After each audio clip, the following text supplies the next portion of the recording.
Hey, what's up, people? What's up, everybody? Welcome to Atlanta Falcons Nation morning show. Red Clay Sports. I'm hoping y'all getting used to us coming on at this hour. We get up early enough for you guys because I could be asleep because we had a heck of a show last night. But we're going to rise up with our coffee. It's a little bit different. Ms Maggie is drinking coffee in the mornings. And we're going to go ahead and get this show rolling. I appreciate y'all. AJ, hold your head up, sir. Hold your head up. But without further ado, let's go ahead and introduce who we have on our panel right about now. We're going to start it off from the bottom here. We got Mr. Rich, Mr. Brooklyn, and we call him the Brooklyn Bird. I got to get y'all some names over here. Looking. Brooklyn. Rich dollars. Thanks for having me, y'all. What's up? And then right up top, also Brooklyn, Mr. Magnus. How you doing? He got the papers every week. What's going on, Magnus? I'm the public defender, but I would like to say that I actually am from Queens, the king from Queens. Okay, I'm a little borough off from you, Rich. That's all right. All right, Queens, Brook. Yeah, that's right. Let's get it right. All right, and we got Mr. Twisted Torch TV, Mr. Jumpman. What's up? What's going on? What's good, guys? Another Saturday morning, getting prepared for Saints Week, however you want to call it. Shouts out to all the real fans. Subscribe to the channel, Twisted Torch TV. Subscribe to all the channels we got on the page. It's livid. We here. Mm-hmm. That's right. And check the description. His Twitter is on the description right about now. Go ahead and click on that and subscribe. It will always be there. Share the stream. Let everybody know that Twisted Torch, Magnus, and Rich are live, you guys. Go ahead and share it. We're here. Well, let's go ahead and jump in, you guys. I want to go ahead and get into this injury report before you guys get into the meat and potatoes of this show. The reason why we're here, because we got a game tomorrow that we must win. But it looks like Julio Jones, Todd Gurley, and looks like and Kevin Ridley are all limited, but they did practice Friday, so of course it's game time decision, but you already know they're going to be playing.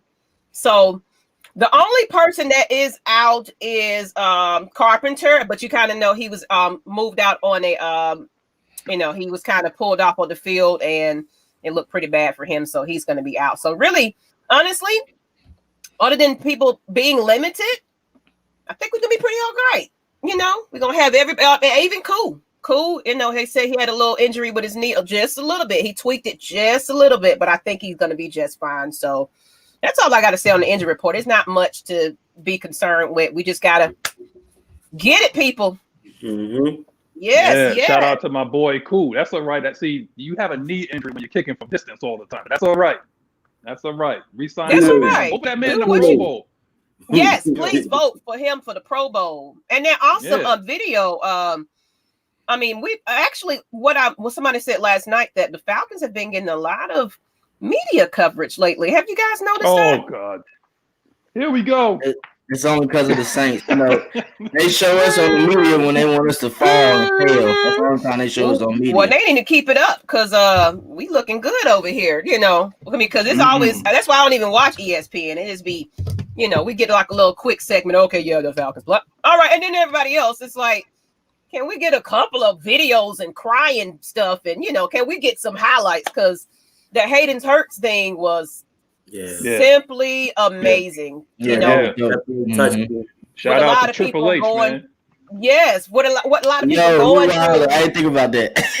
I didn't even think about that. Thank you. I'm gonna use that. We're gonna use that. But what's been going on with people, with this pandemic, what we were just kind of talking about before the show started, is like there's a lot of people going through some things right now. So reach out to your neighbor, reach out to a friend, check on them. I don't care if you haven't talked in months. Think about them today and check on somebody, please. That's what we need to do. Yeah. That's what we need to do. But I ain't finna hold y'all time up. Let's get into this show. And good morning, people. Thank you for tuning in. What's up, K-Styles? K-Styles, what he do?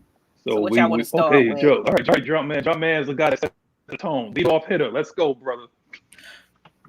Would the Saints be overconfident and overlook us because of the result of our last matchup? Well, we already know who the coach is, and Sean Payton lives off beating us, so they're not going to be too overconfident. Sean Payton loves playing us. He loves trying to beat us at home. So they're gonna come with all of it. Taysom Hill scored 2 touchdowns on us last year, so I'm expecting him to see Keanu Neal, a heavy dose of Deion Jones, a heavy dose of Grady Jarrett in his face early. I expect us to send a lot of blitzes his way because last week versus the Broncos, 56 yards, my brother. That is unacceptable for a QB. I'm sorry. If you're gonna do that, you might as well not even be the QB. You might as well be the running back. That's unacceptable. We gotta force him to throw the ball in the beginning of the game to see if we can get some turnovers from that guy. What y'all looking at? Yes. All right. So first and foremost, I actually would, because I did my Pro Bowl voting this morning. All right. And I didn't even know. And this goes back to what I was saying last week, that Deion Jones is actually listed as an outside linebacker.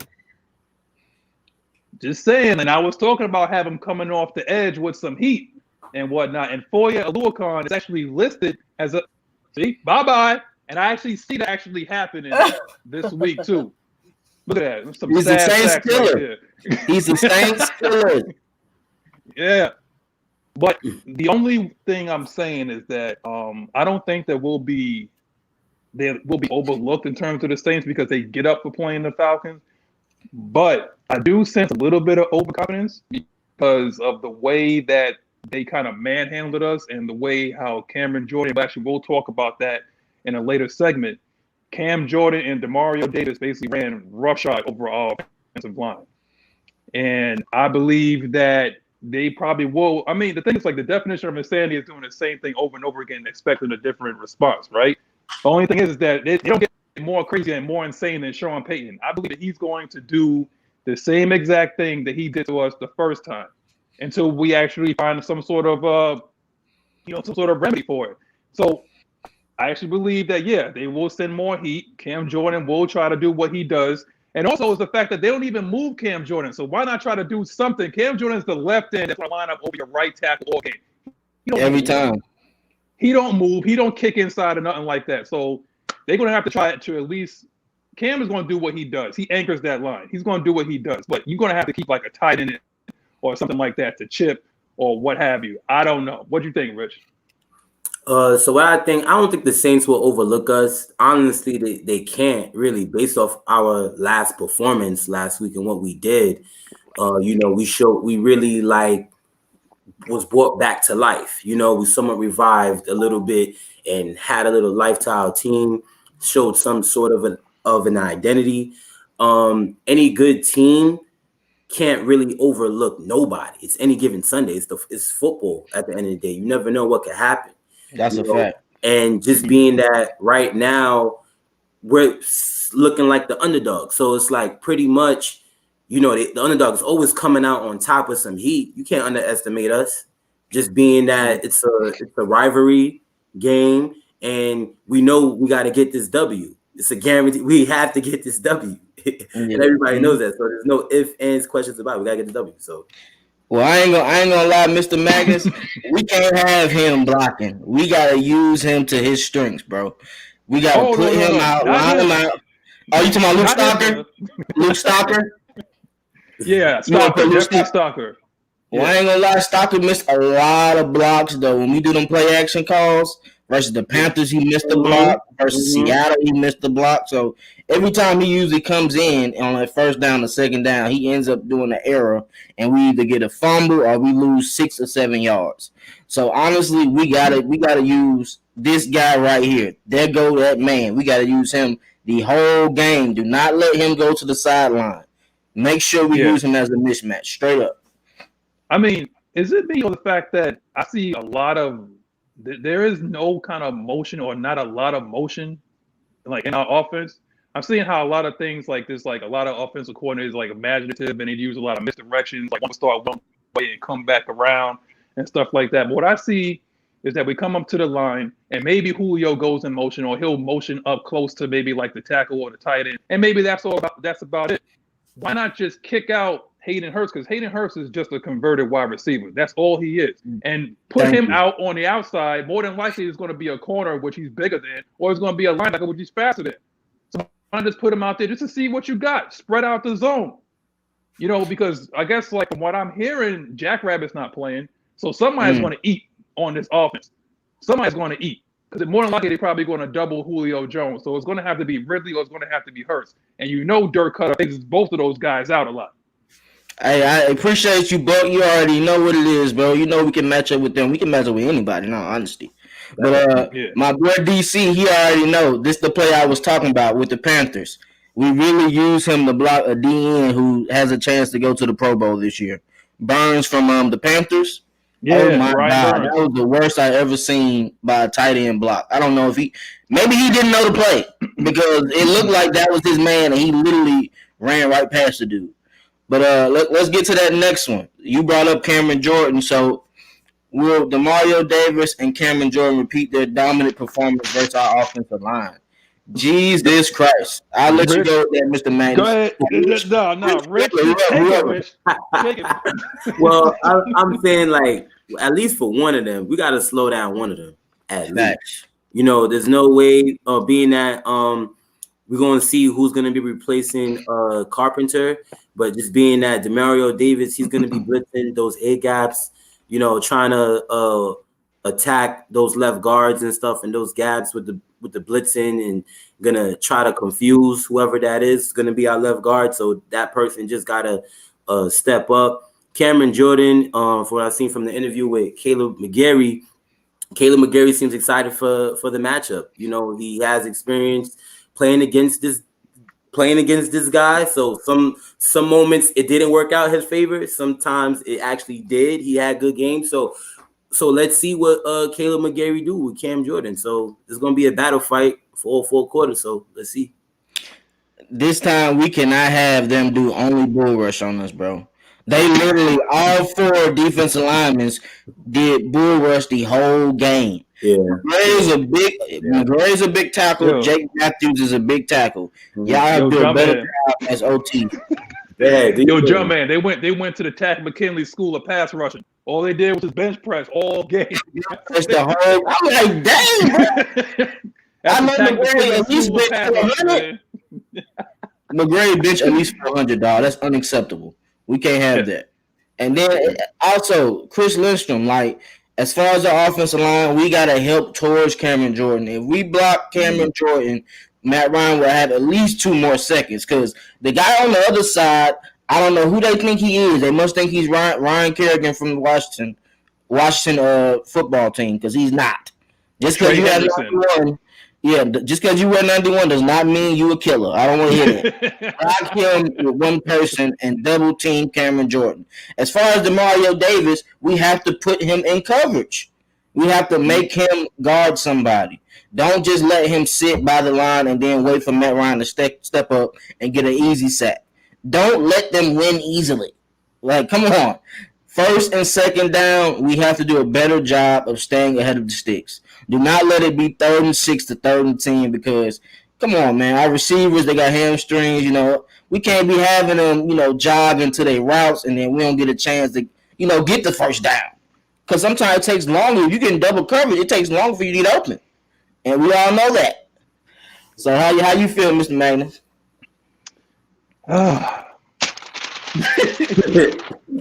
It's time, man. It's time. It's time for the public defender. See, this is the thing. I didn't write anything about this game because it's going to be the same shit this game too. This is what I took from the last game, all right? Matt Ryan was sacked 4 times in the first half. 4 times. All by basically Cameron Jordan. Got bench pressed 4 times, all right? When you do that, and I don't think personally that anybody needs to know this is football 101. You hit the quarterback enough times, he's going to start seeing ghosts. And Matt Ryan started to see ghosts, right? Also, when the type of offense that we was running the last time, I seen like wide receivers running within like 5 yards of each other. There was nobody really stretching the field. There was nobody challenging the safeties. There was nobody doing no out routes, no double moves. What happened is the fact that these corners on the offense of the New Orleans Saints were sitting on routes. It might have been like a hitch route, it might have been an out route, but they knew exactly what was coming. All I know is this. Demario Davis is the middle linebacker. He ain't moving nowhere. He ain't going nowhere. It's right there. He's right there. Number 56. Give him to the line and ID him where he's at. Also, get him to think, because the New Orleans Saints defense, all they were doing was basically coming downhill. They weren't thinking at all. There was nothing to think about. We didn't have a decent running game, so that means the play action was affected. Hayden Hurst was basically not even in the game. Calvin Ridley, when he doesn't get enough targets, it seems like he kind of checks out. So what happens is that we have to keep these guys involved. We have to be patient, but then that goes back to the same thing that we have been preaching for the past couple of weeks. That's that Dirk Cutter curse. Who you just brought up? Dirk. Captain Dirk. Let me show you something. When Dirk Cutter looks for a creative play, he goes to a receiver screen. That's his reliable play. Oh my God. Did you guys see something last week? Did y'all see a little bit of burst out of Ito Smith? Yeah, I mean, but he always has games like that. You just have to give him more reps and opportunities, because he kills when he's in the game. He's gonna kill just versus the Saints. He's gonna kill them. Demario Davis can't guard shifty running backs like that. Yeah. So you have to give him an opportunity to make plays. As simple as that. Yeah. I mean, where's Quadri? Where's Quad Squad at, man? I think he was sick last week. That's why he didn't play. Well, I'm sick this week, okay? We had to get this. I'm sick. I'm tired, man. We need all hands on deck, man. What do you think, Rich? Man, we just need all hands on deck, man. Yeah. So for the most part, but I did like what Ito did. He seemed real explosive at times, so it might limit Brian Hill a few of his touches. So at the end of the day, it's a competition within your group position. So at the end of the day, everybody got to make their money. They got families to feed. So it's going to better everybody, though. So. All right, let's get into the next one then. Yeah. How can AJ take the next step over the last 5 games? I'm going to be 100 with you guys. For AJ to become a dominant corner, he has to travel. That's the key. That's why we love Patrick Peterson. That's why we love Sherman. They travel and they get up for these type of plays. I don't know if it's coaching, because Terrell looks like he's ready to guard anybody. But last game versus Michael Thomas, we did not use him on Michael Thomas enough. Only time we saw, 13? Yeah, and he's physical. He's physical enough to guard Michael Thomas. Yes. He's going to get up in his face. He's going to have his mouthpiece out. He's going to be talking. He's from Clemson. He's used to being a winner. Give him a chance. We cannot have Michael Thomas going against Denard, and Denard is only 5'9" versus a 6'2" receiver. That is not – I don't know what's going on with the defensive coordinator, but do not let that happen again, Jeff. Please use your players to the best of their ability. A.J. Terrell has shown you he has the chance to travel, so give him that chance for the whole game. I don't know if they want to – if they're scared of getting his confidence, hurting his confidence. But as a corner, you gotta have basically a 1-play memory slot. That's it, man. Definitely. You gotta have like 1 gig in your memory banks, and that's it. And that's the previous play. Okay, the dude caught something. All right, fine. We're on to the next play. He actually did very well against Henry Ruggs last week, and Ruggs is a burner. I was actually thinking that Ruggs was going to kill us. And he was almost running stride for stride with Russ. He almost got a pick, off of Russ, because David Carr kind of threw it deep. I think it might have been on a post route. Yeah. And Terrell was right there with him. He's right there. So, what are you going to think? Exactly. But what are you going to think with slant 13 is going to do? Slant or out 13. Same shit. In routes, cuts, the same thing. He's not going to the post. He ain't going to the post. So you can sit there and sit, because all he's going to do is run 3 routes, a slant, a out, or a hitch. That's all. No double moves or nothing like that. They got to use his physicality to kind of move receivers and maybe get off on a slant or something like that, and use his body to catch the ball. Yeah, I ain't gonna lie. You want to take that next step? What's up, brother? No, I wasn't gonna lie. I had to shout out Mad Mike. He did a breakdown on AJ Terrell on the channel. I want to say 2 days ago, and it shows we need a free safety bad. Neeson, I don't know what you were looking at on that post route, bro, but that's your area. You know what Ruggs on that post route you talking about AJ Terrell? Yeah. Mm-hmm. So if Neeson is there, David Carr would have had to throw it shorter or underthrew it. And that would have gave AJ Terrell a better chance of picking off the ball. You see what I'm saying? Like, because AJ Terrell, his job is to force the guy inside to his help. Yeah. Neeson is his help. He did exactly what he was supposed to do, and Neeson guessed and went to the first route he saw. And Isaiah Oliver, no, it wasn't Isaiah Oliver. I think it was Denard. They had great coverage on that route, and then he turned around and went back to the other route. You got to see the field. Are we asking Neeson to be good? That what we do? I mean, he's fast. He's faster than Ricardo, though. That's why they gave him a chance. If he out there, he better know his keys. You can't be playing with free safety. I mean, Neeson, Ricardo Allen. I don't know. It doesn't matter. For some reason, those guys are suckers for post route 6. It's going to happen. It's going to happen. I mean, you're right. We do need a free. We do need a free safety. We really do. I mean, like it's bad. Now, but this thing is like this is kind of like off topic, but it's like kind of like within the topic. Do you take a flyer on a veteran minimum because we're not going to have a lot a lot of money to spend? Do you take a shot on Earl Thomas next year? We should have took a shot on him this year. After Dallas didn't take him, after the Texans didn't take him, I don't care nothing about how he feels. You know, he states his opinion. That's what leaders do. They state their opinion. Sometimes you need that moxie in the locker room to let people step up better. And I mean, he came from the Ravens. He came from Seattle. They've all been talkers like that. You know, that might be what we need. Right. I mean, we're our best. Like when our defense is talking, that's when we at our best. I noticed that when you go back into the files and whatnot, when we had like that guy that brought that swagger, to the team and whatnot, that's exactly when we start playing our best. I mean, this is Atlanta. That's a culture. I mean, we're all about swag and whatnot. So why not have a defense that reflects what we are? Oh yeah, absolutely. That's part of the reason why we brought in Dante Fowler. You know, once Dante Fowler came in and we seen the plays that he made on 4th down twice. You know, where it's like he's bringing in that energy, he's bringing in that dog, that certain mentality. You know what I'm saying? So which is a good sign. But to really answer the question, just to add on to what Jumpman was saying, seeing AJ Terrell moving around would be dope. You know, Jalen Ramsey does it. You know, why not? Best corner on your best receiver. At the end of the day, the NFL is all about matchups. You know, so preach, brother. You know, you gotta win your matchup. You know, so what I want to see from AJ Terrell more, just continue doing what you're doing, bro. Continue with the consistency that you are providing, and it's great. And over time, this dude, he's a future Pro Bowler, man. I gotta say that. I gotta let the Falcons fans know. That's a figgity. He's a future Pro Bowler, bro. That's in the chat. Like and subscribe to the channel. We need these likes going up, fellas. Just like it up. In fact, throw some love. Yeah, we got 40. I see 47 eyeballs in here. 47 eyeballs. We need 47 likes and a couple of hearts too. You know. I don't know if you guys seen it or any of the Falcons fans seen it.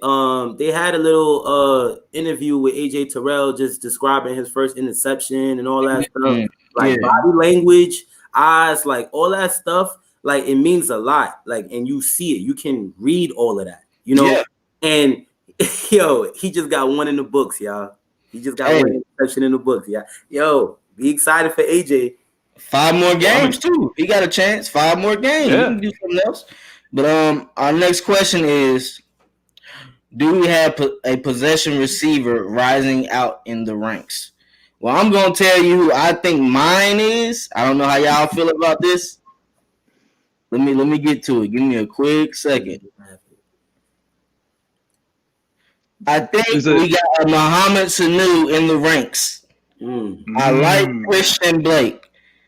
If you look at it, on 3rd downs, he comes in the game a lot. I can see him because he's a big body receiver, and he has a chance to get open. We just don't use him enough because we got so much depth at receiver. But if you notice, on that it was like a 3rd and 12 or something like that. Matt Ryan had rolled out of the pocket, and Christian Blake had slid with him and made himself a big target like Muhammad Sanu used to do all the time. Good catch. He was first down. We have, and since we don't have Zacchaeus no more, I think he's gonna get more reps, and I can see him being an X factor down the line. How y'all feel about that? Not just my opinion. You can name one of your own, but my personal opinion is Christian Blake. I actually kind of agree with you because I think Oz is our burner. Oz comes in, and he'll be our burner and whatnot. And Powell's our kick returner. Gage can't keep his behind on the ground because he likes to jump over people. So I don't look at that. But when it comes to just he's consistent, and the thing is like he sees Matt Ryan and he's like he moves with him. There's a lot of receivers that don't do that or they don't understand the concept of doing that. But that's backyard football right there. You run to the right, you put around the right with your receiver. Also, is the fact that he's learning from a GOAT right now. So he's in there and he's learning day by day, minute by minute from Julio Jones. So Julio's probably like, imparting some of that knowledge on him. Oh yeah, somebody's getting mossed tomorrow. That might be Lattimore tomorrow. Somebody's going to get mossed. But I believe that Christian Blake is, and he's good coming in there for like kind of like a Julian Edelman, Scotty Miller, or something like that. Somebody that's to come in there and just move the chains. And he's getting confident, week by week. Yeah. So I think he might have solidified himself as our probably consistent number 3. So maybe we start letting him move on from other couple of guys and just have him as a solidified number 3, and just have him just move around and stuff. I'm really looking for a lot of motion. That's what I want. I want more motion in my offense. So have Christian Blake maybe start doing more slants or double. I want more slants and double moves. That's what I want. Christian Blake can actually do that because you have already the goat and you got the baby goat on the bookends on the outside, your X and your Z, right? So you got to have somebody in there in the middle and just to eat. And you have Hayden Hurst, so that's going to put Christian Blake on basically one-on-one coverage, probably with their worst corner. So Christian's going to eat. Let the man eat. What you got, Rich? I would say it's 50-50 is split with me, just with Russell Gage and Christian Blake. Literally, there's times Russell Gage did show some moments where he had some tough catches, some big catches on third down, similar to what we've seen from Sanu a few years back. So pretty much keeping that going. Just to add on what you guys are saying, you guys pretty much said it. I would love to see those double moves from Christian Blake or slants or just even those targets. That's really what it is. Just at least just going to them, just so the defense is oh shit, they got this dude too. They got this tight end. And just that when you mentioned earlier about Hayden Hurst, I would love to see Hayden. I think one play I did see Hayden Hurst out on a single side by himself with a matchup, and I don't think we took that shot, but I would love to see that. Hayden Hurst guaranteed needs more targets, and he's not getting the ball enough. We in week 13, he don't got enough stats. Let's get it. I got this dude on my fantasy, man. He's supposed to be he didn't have a 20-point game yet. Let's get it. Don't talk to me about fantasy, bro. Don't talk to me about fantasy because he's on my fantasy league too. So, Anyway. Yeah. I appreciate a Saints fan in there. He talking about the Saints and stuff. Good luck to you tomorrow, my man. But I do not expect y'all to come here and win. So, but my homie Christian in the chat, he said, "What you gonna do about running back? Todd Gurley is not that guy anymore. Are you consistent of for next year? Or you talking about for the rest of the year because he's gonna play the rest of the year? So let me know what you feel like in the chat, and we'll answer. He might be. That's a good question. He might be talking about moving forward, Okay. Yeah, I think because we might be moving on from Gurley because by salary cap standards, we're going to be, and I've been saying this for a couple of weeks now, we're going to be more than likely $11 million over the cap. It's going to take a little bit of restructure, probably from Grady, Debo, Julio, and Matt, just to get us maybe where we have some sort of flexibility. But TG, he's not coming back on maybe the veteran minimum. This was more of a prove it deal. To see if you can stay healthy and, do you still have a little bit of, gas in the tank and whatnot. But, I mean, they do have some capable running backs, in the draft. I don't know if you want to waste a first or a high second because we do have some spots on second. You said second? Yeah, I'll take a second round or third rounder, but backs don't get drafted first round like that no more, unless you just that dude. So, and I don't know about Brian Hill. I mean, I don't think Brian's a starter. I don't think Ito's a starter. I mean, I've been kind of like waiting for when Quad was going to get his shot. Yeah, You know, I've been waiting for it because I mean, he could be like something that's under the radar. You know, I haven't seen him fumble. I see that he's like a decent goal line back. You know, and the boy got some power. He got some speed and he got some power. I just don't know if with the way coaching security is, like, do you want to wait maybe like 1 or 2 years while this guy develops? Because they're not developing him now. They don't have him on special teams. They don't have him on the practice. I mean, only have him on the practice squad. Is that correct? Yeah, man, he doesn't play like that. He played like 2 games this year so far. Yeah, so I don't know about him. I mean, he might be on the practice squad again next year, and they might have an open competition for running back if they don't take anything and maybe like until the second or third round. So TG's not going to be here next year. Sorry, guys. Yeah, but hey, I'm not even gonna lie to you. I can see us drafting the back. Honestly, I wanted to get Melvin Gordon last year. I thought he could have been a good pickup for our offense because he can catch the ball at the backfield, and our running game just hasn't been there since Michael Turner. Like consistently. 2016, okay, it was dope. We had a 2-back monster, but consistently like Michael Turner, that ground and pound like that, we haven't had that since the burner. We're gonna have to draft somebody, bro. Like second and third round to get that. Here's the thing. Here's something to think about. Would you trade second for maybe like a proven running back, maybe like a Kareem Hunt? Hell yeah! I wouldn't even think twice about it. Speaking of you talking about Melvin Gordon, he was one guy that was definitely available. Like, you know, we could have picked that up once his situation got cleared. You know, but you know how Arthur Blank rolled though, bro. Arthur Blank don't. You know how Arthur Blank rolled, bro. He don't really pick up troublemakers like that, bro.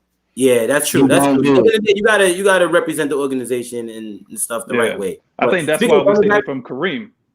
I love Etienne coming out of draft. I just gotta put that out there, man. Kareem, you say you love who? Etienne, bro. Oh yeah. You think he gonna be there in the second round though? Probably not. Yeah, we can't. We got to get a safety, bro. I can't see us going on running back. People been saying that in the draft comments, but I'm like, dude, we're not gonna pick a running back over a defensive end or a safety or a corner. We just not gonna do that. I'm sorry. But the next question is, how can we get Hayden Hurst involved against the Saints defense? You want to start that off, my boy Rich? I'll take this one. We pretty much said it in a sense already, guys. I was here, but we'll still repeat that. Hayden Hurst need to attack the middle.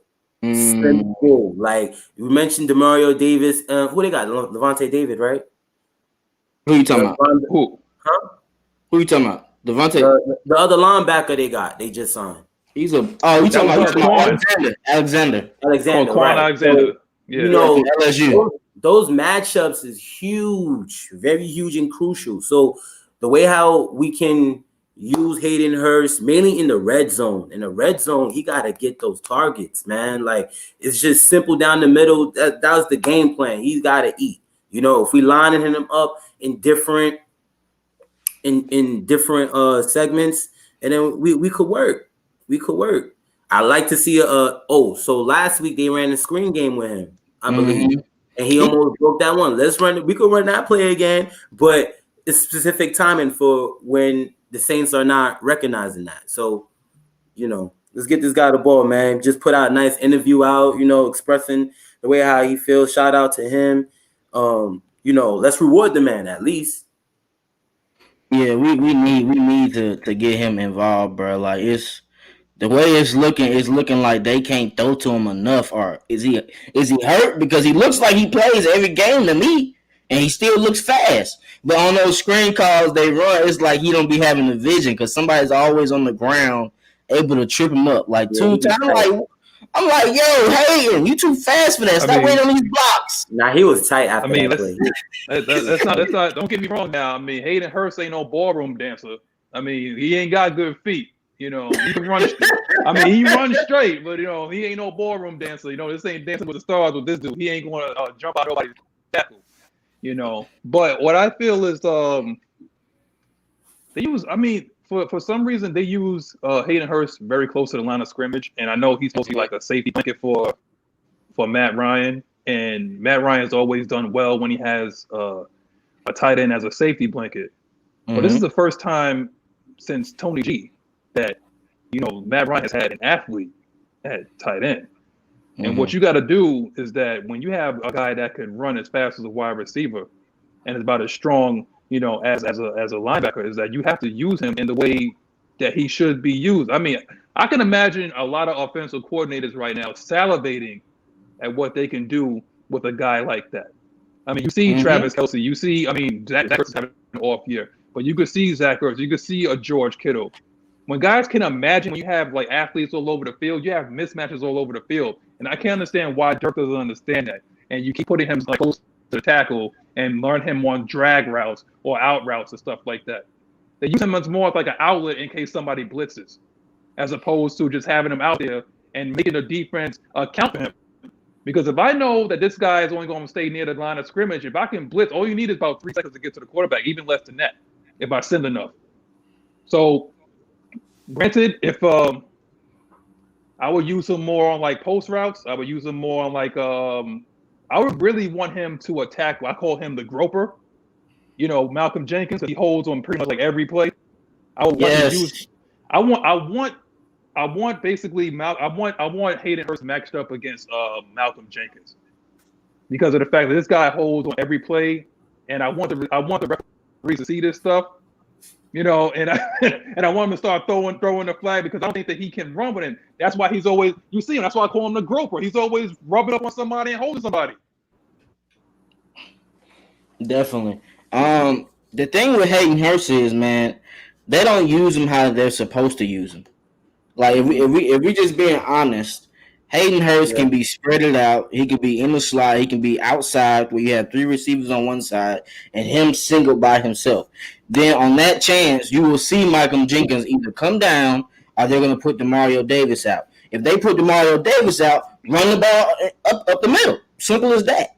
Because that's their linebacker that makes all their tackles. So when you're scheming against the Saints, your scheme is to either attack Malcolm Jenkins or force Demario Davis not to be in the middle of the field. Because if you see, when we got Julio, they're going to have 3 niggas on. I put up a picture. They literally bracket coverage this joker. Look at this, man. It's 3 people on him. Like, what is that? Look at that. And then we wonder why his ankles and stuff be hurting. Look at how 43. That is a strong safety doing that, bro. Look at that. We got to attack that, man. And especially if Julio is going to play, those post routes, those fly routes, those will get Hayden Hurst open easy. 5-10 yards, easy every time. And that's how we got to do it. Like we can't have those games to where they can sit back and just bracket coverage or play 7 yards off and we don't got nothing for that. You got to make adjustments. And that's all we need, man. We need Dirk Cutter to put his big boy pants on and actually game plan. You've seen what they did the week before. We just played them 14 days ago. So I do not expect to see him run the ball first down, run the ball second down, and try to do a pass on 3rd and 9. I cannot see that. I need to see some schemes. Throw that screen play earlier. Throw that PA boot action tight end wheel route. Let's see if they bite on that. Because are we asking Dirk Cutter to make adjustments? I'm hoping he tries. I mean, like this is important. This is important. We're asking the man that doesn't make any adjustments to make adjustments. I know I sound like a bucket of cold water right now, but we know. And our fans that's in the chat right now, we know. They're not going to make adjustments. The only one who's like making adjustments right now is our defense. And our defense has been carrying us, for the past couple of games and whatnot. So the only one that's really making adjustments is Brick and Raheem. The only one that's not, making adjustments is Dirk, because he still has this deluded notion that, hey, I got Julio, I got Calvin, I got Blake, he had Oz, and I got Hayden. It's like, oh, and I got TG in the back. Oh yeah, I don't have to motion anything. I don't have to do anything. It's like just line up across from the field and just beat your man.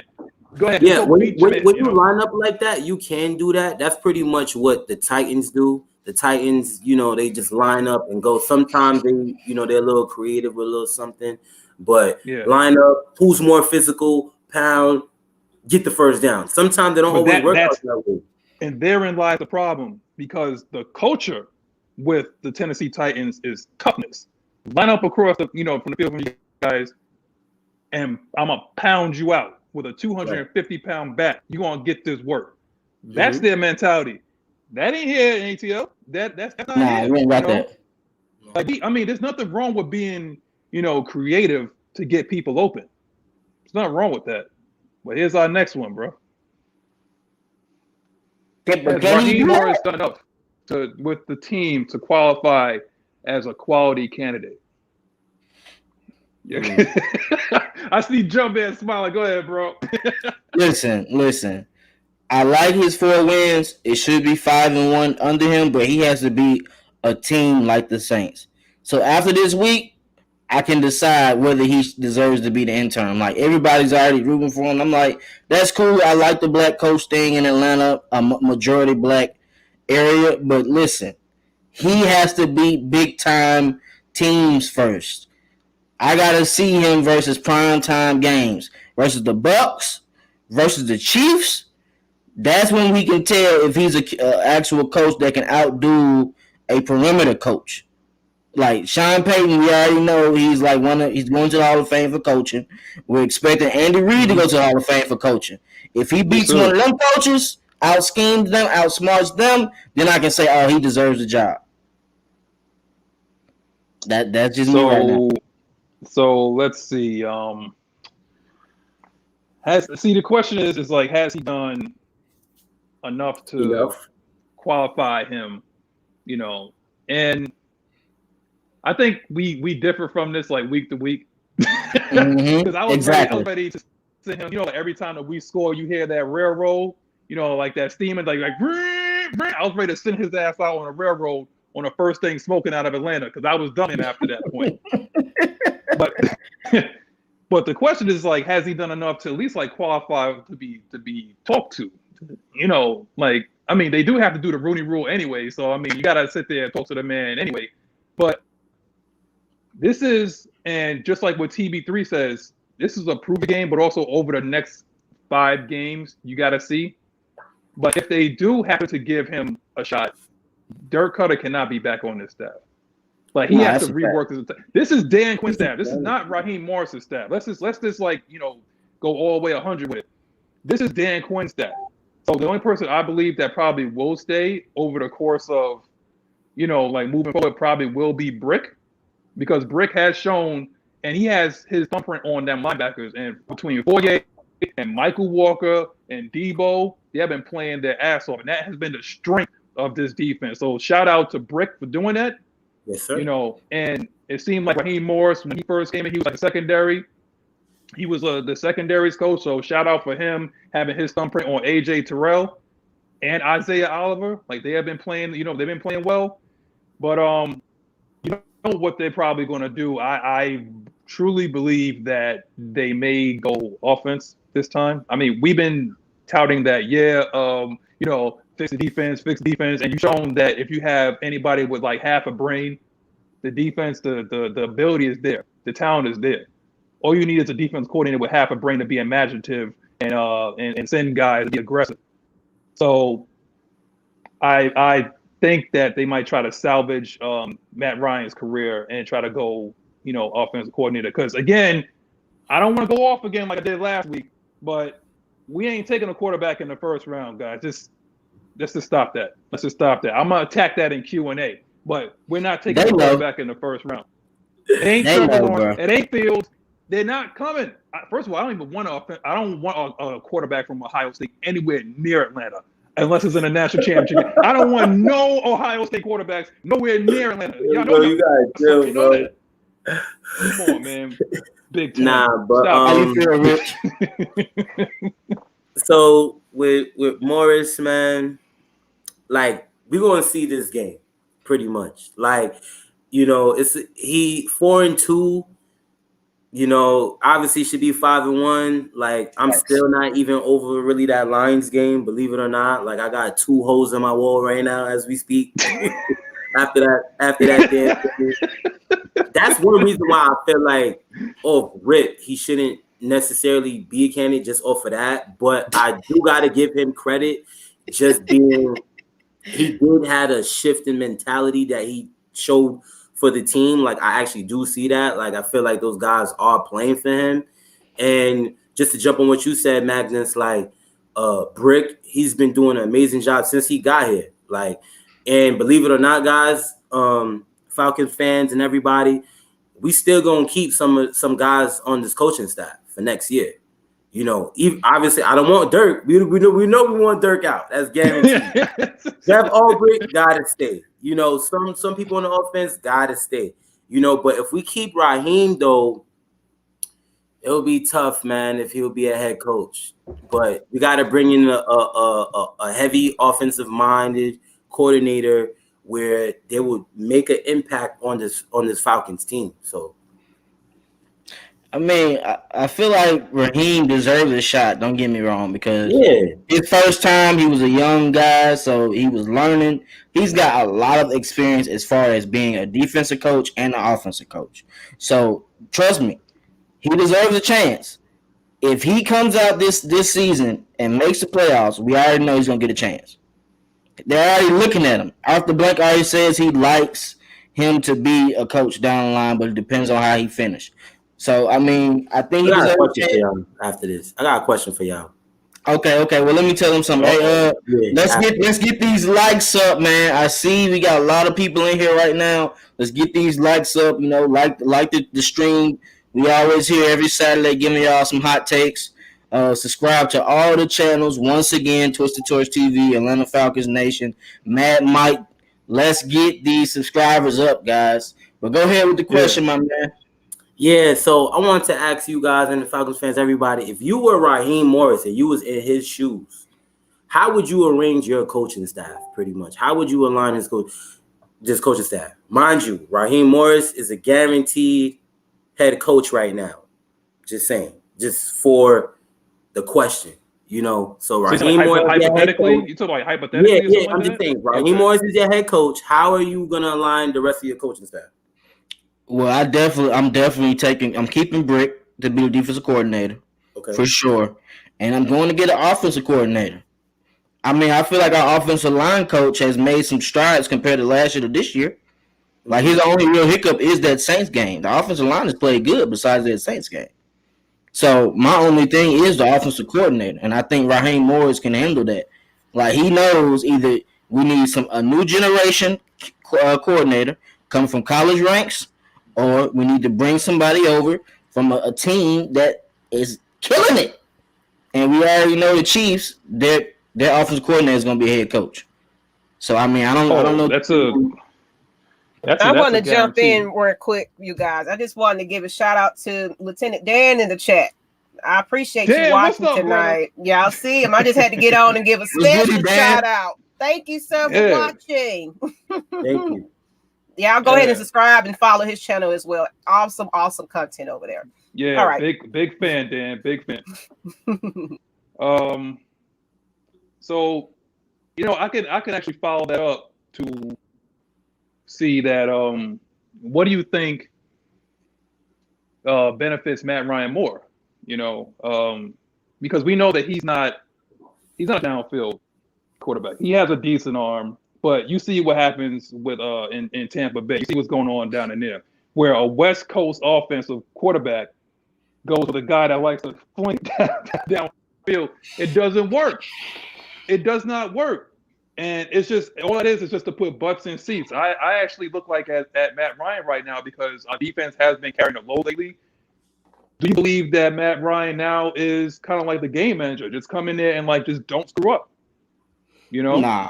like do you need him to be more like a West Coast? You need like a West Coast type of like system, because that will benefit Hayden Hurst, because the tight end is more of a dominant figure in a West Coast type of offense. So do you believe that? Because if that's the case, you would go and sign the quarterbacks coach from the 49ers and run more he's good in that scheme though. Like, he's good at throwing to tight ends anyway. So the West Coast offense would be fit for Matt Ryan. So I think that's a valid point, Matt. Yeah. Like, straight up. That's what we need.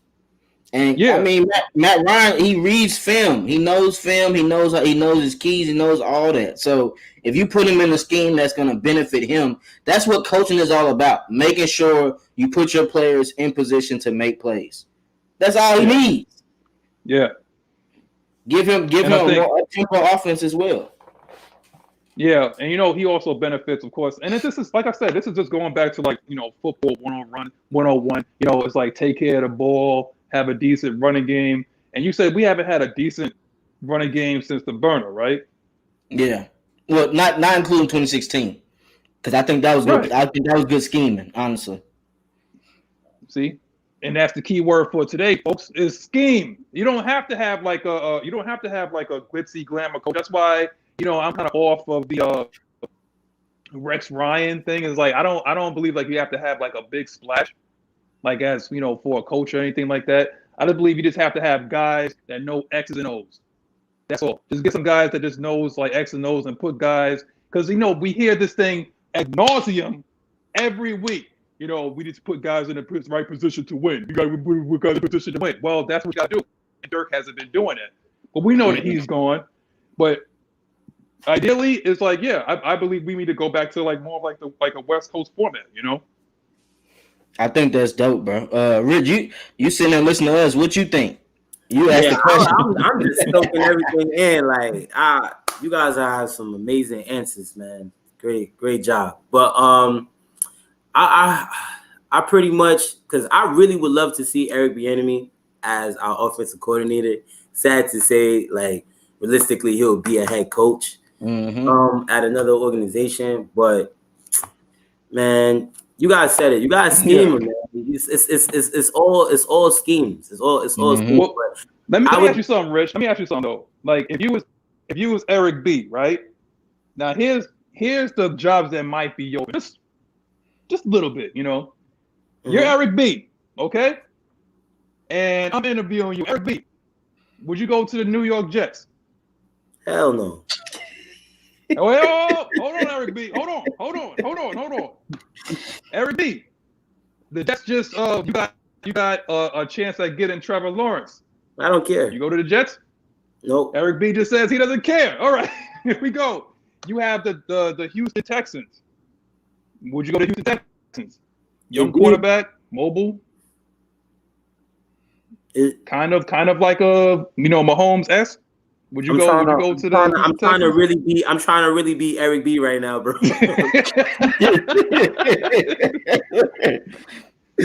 Oh my god. That would be tough. But I wouldn't mind taking that, being that you have a young quarterback.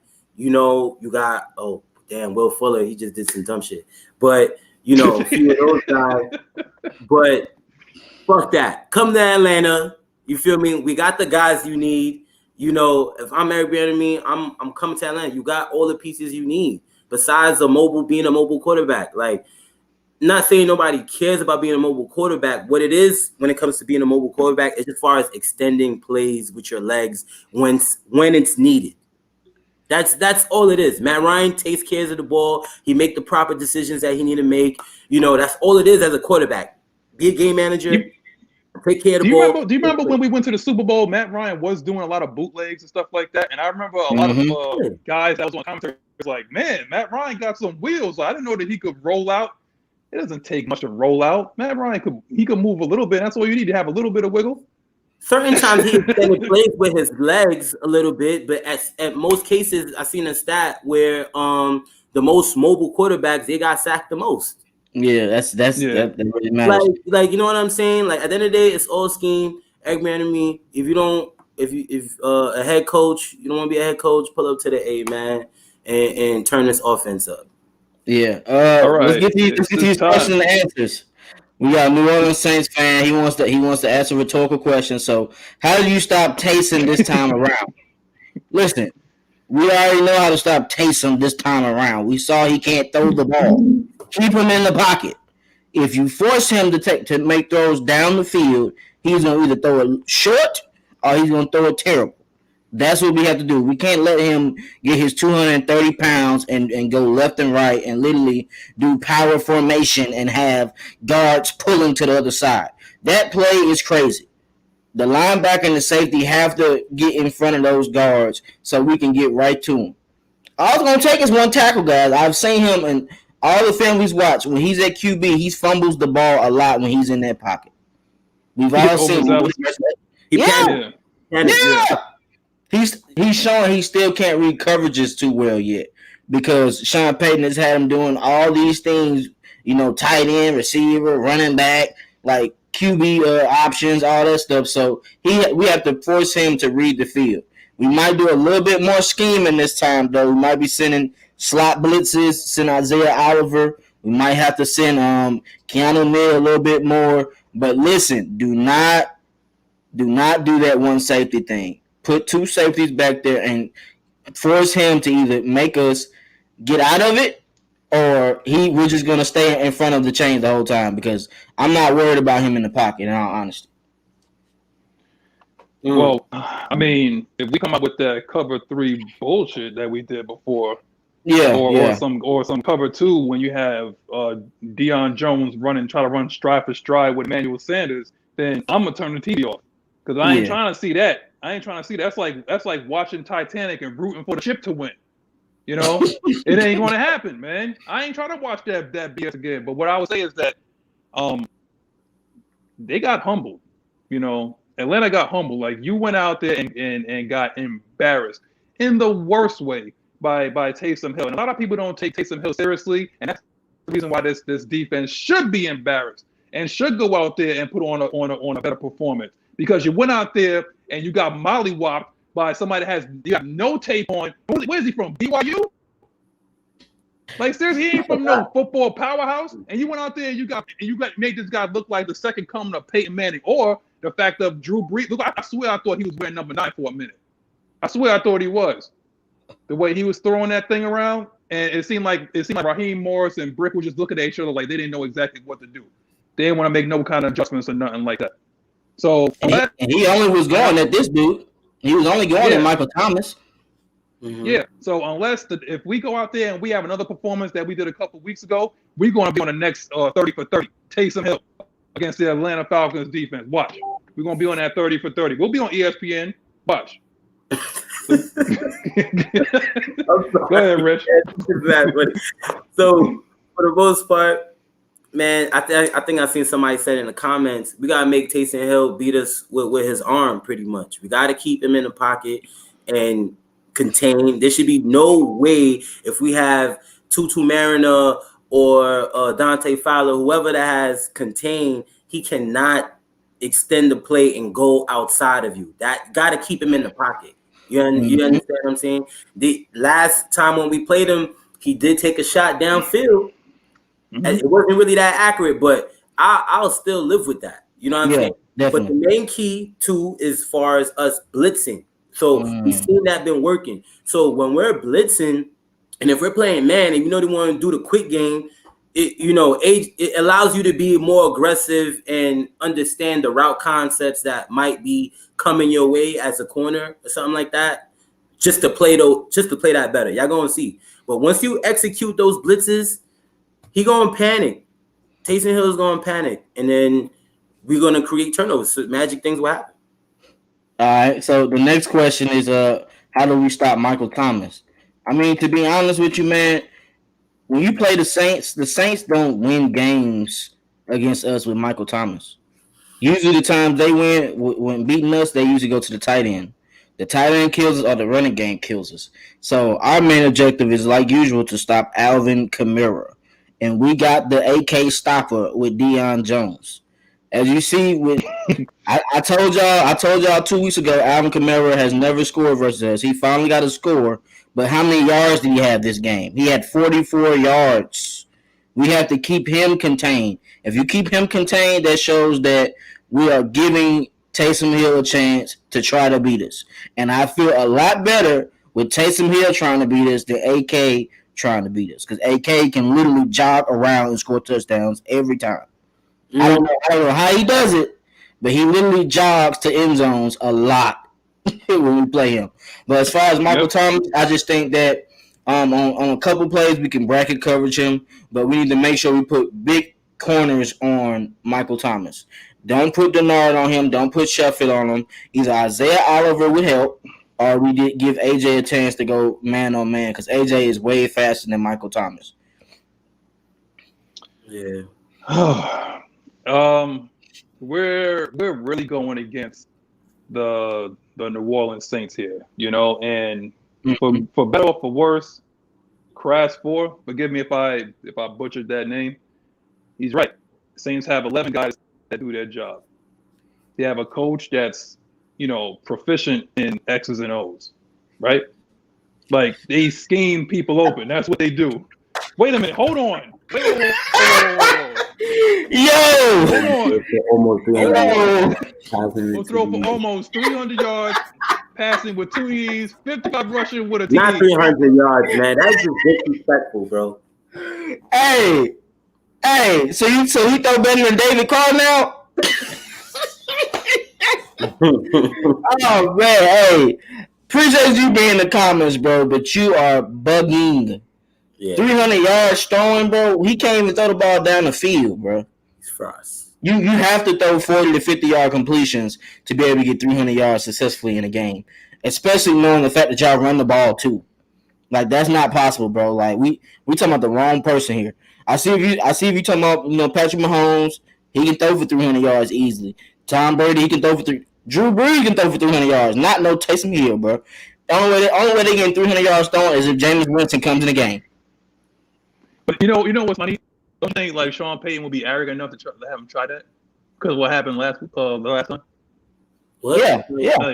Like, don't you think he's like that? He's that guy. Like, Sean Payton's a troll, and he likes to troll the Falcons, and that he would be just that arrogant to have him try that.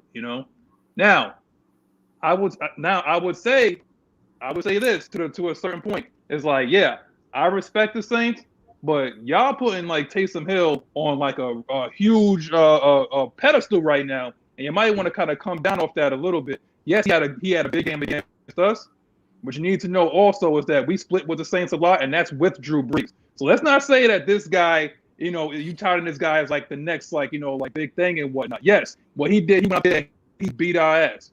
Now, do we have something for him tomorrow? I believe so. But, like, these Saints fans is a little bit delusional. Like, I mean, we talk about, like, 3 bills, bro.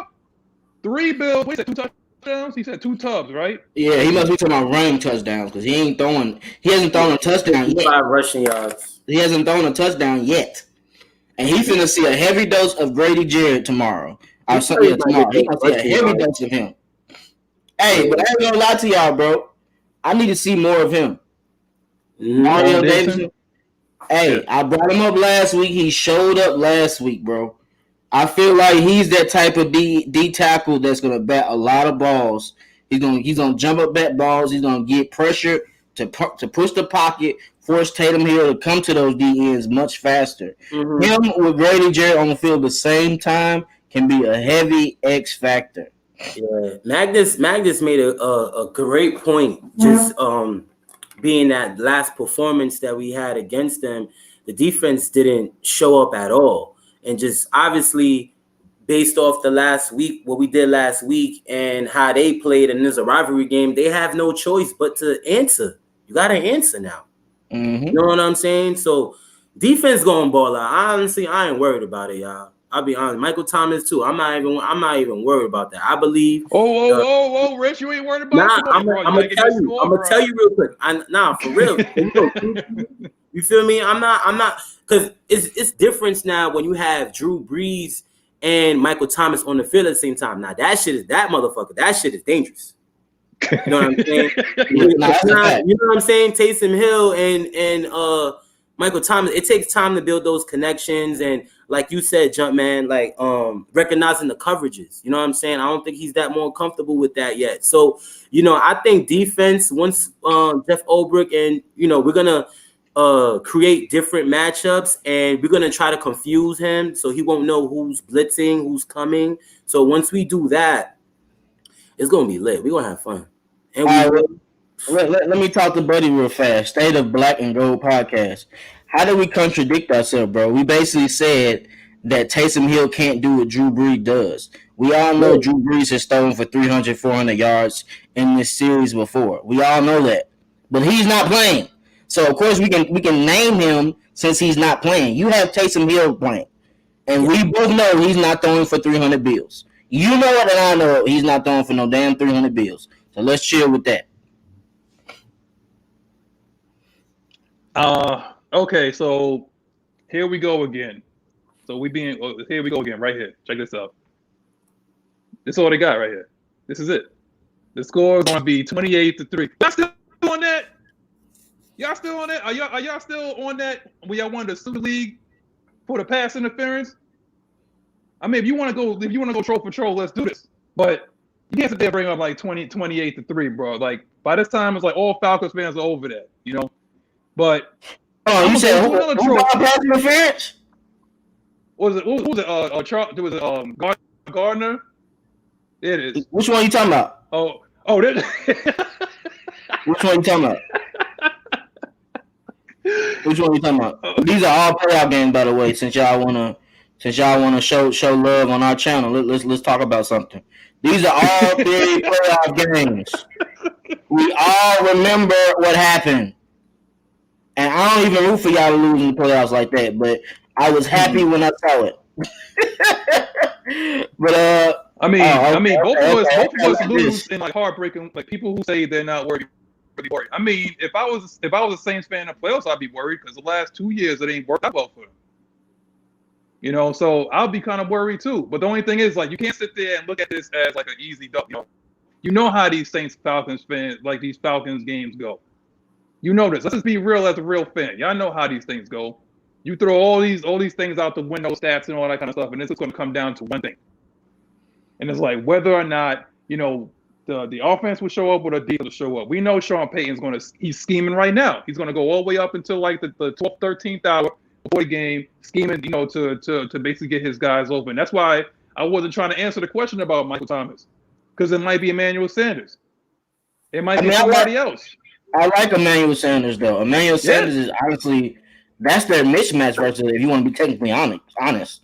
Michael Thomas is not a mismatch, bro, because he can't beat us down the field.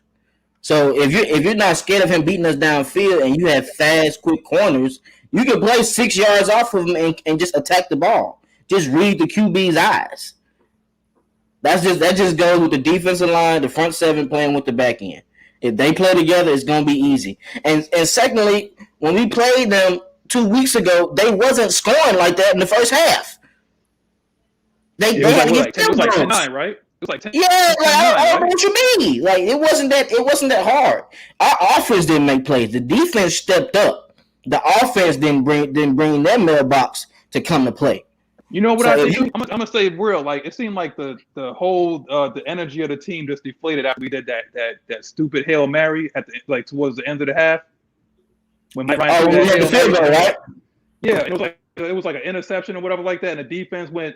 They had more confidence going into the locker room, and then everything just went snowballed downhill right after that. No, that's a fact, bro. And the thing that's bad is if we're gonna talk about Matt Ryan, that's the player we're gonna talk about because you can't take a sack in key moments like that.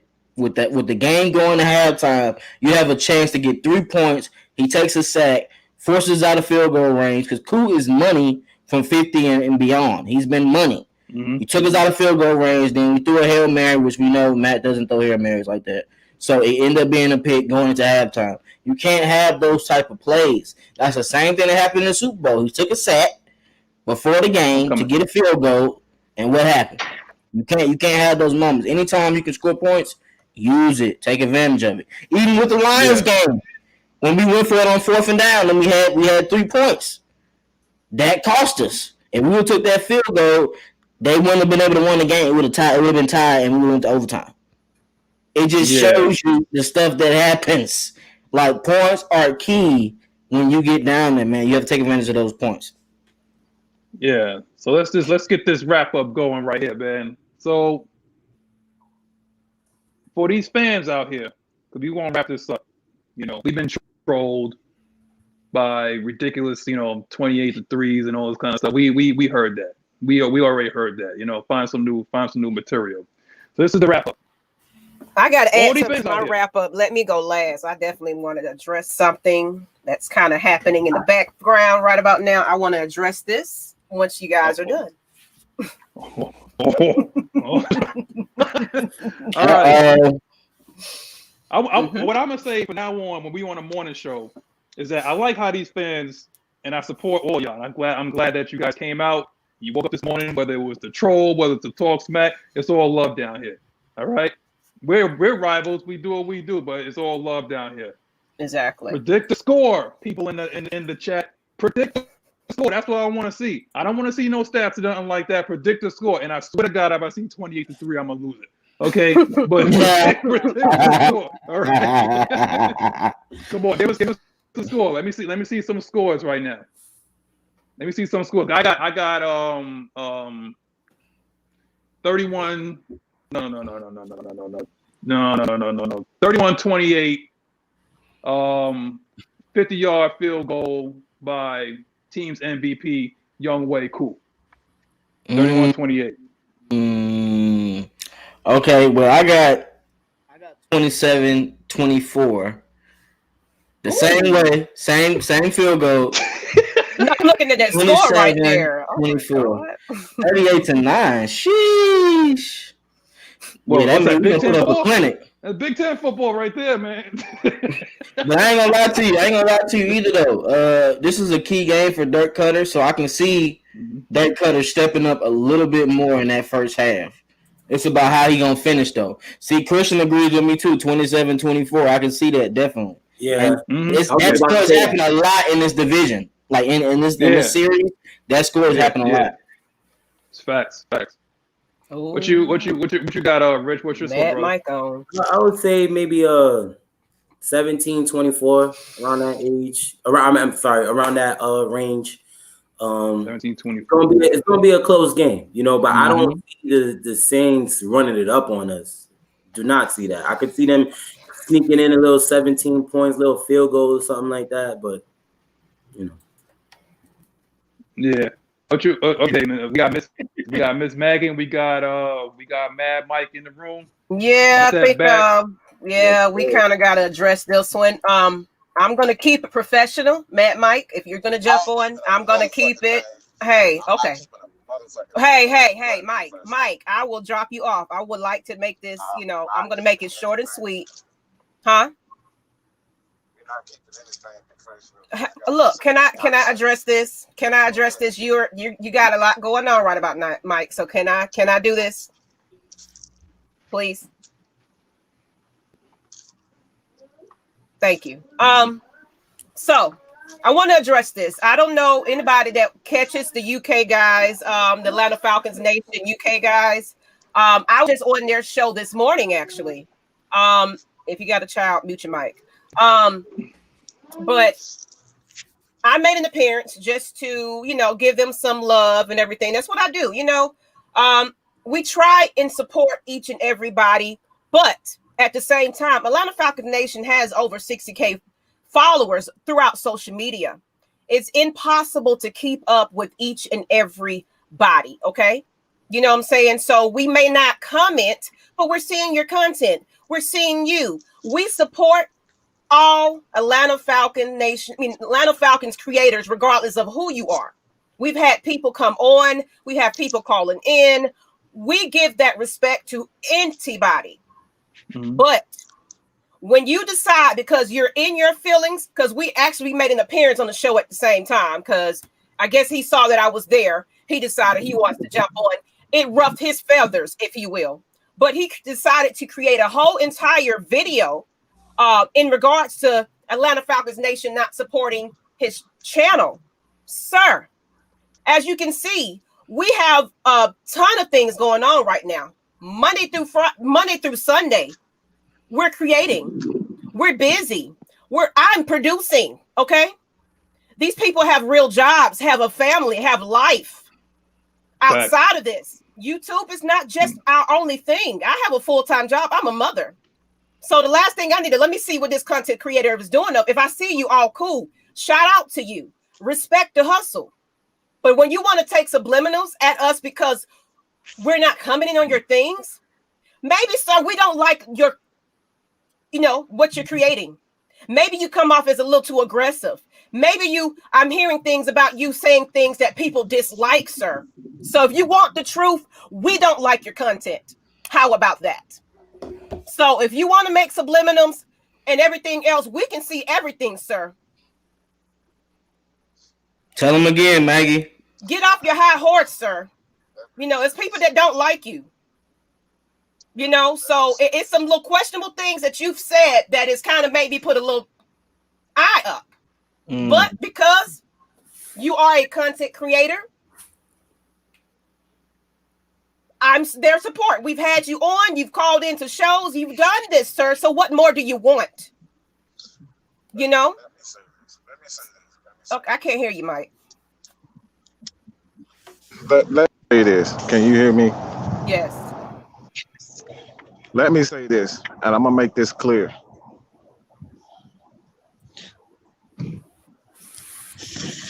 I'm going to make this as nicely as Mad Mike can possibly make it. I can say with all honesty, I can look myself in the eyes. I can look myself in the mirror.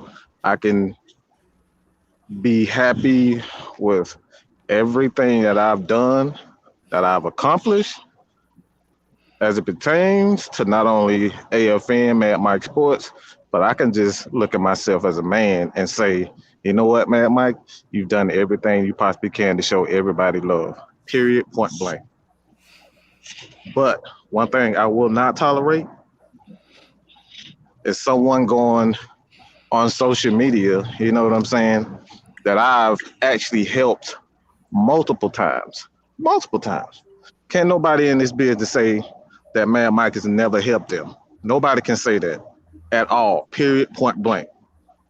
This was our vision. This has been my vision for over 10 years, to create a place where the unheard, the underground, the people that don't have a fucking college degree, you know what I'm saying? That are talented just like me, just like you. We have so many things against us, people that don't have an opportunity to even go to go to a damn college, but you have the talent. You know what I'm saying? This is what AFN was supposed to this is what AFN represents. The underdogs, the people that don't have an opportunity.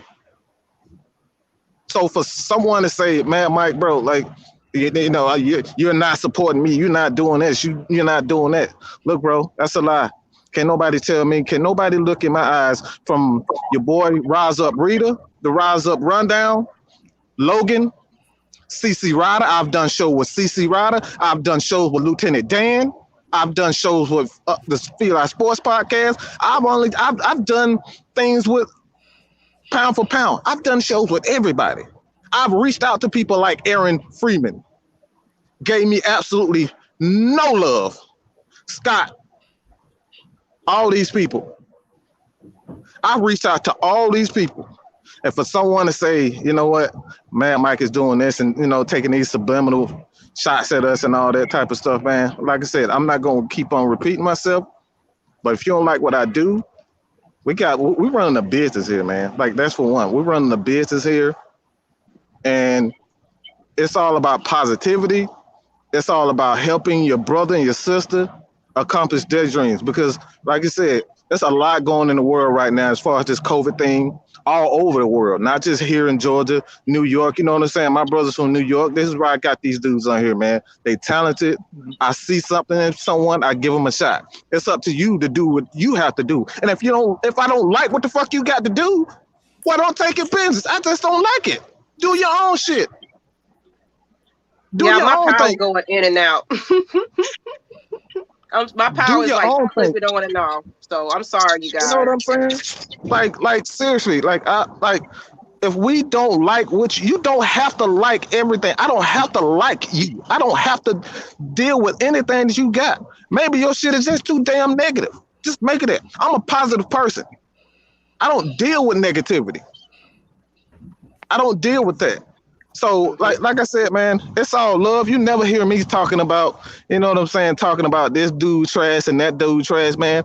Look, man, if you guys want to reach out to myself and Maggie, look, you got to go through the proper protocol, bro. This is a business. We're doing this thing for real. It ain't no game for me. All right, so Now I you appreciate guys, everybody again, tuning in. Let's go ahead and get back to business. But and that's it. appreciate And like you. you said, that's it, man. That's it. But That's all it's we're gonna really do on this. Well, hold on. Can I say something real That's it. fast?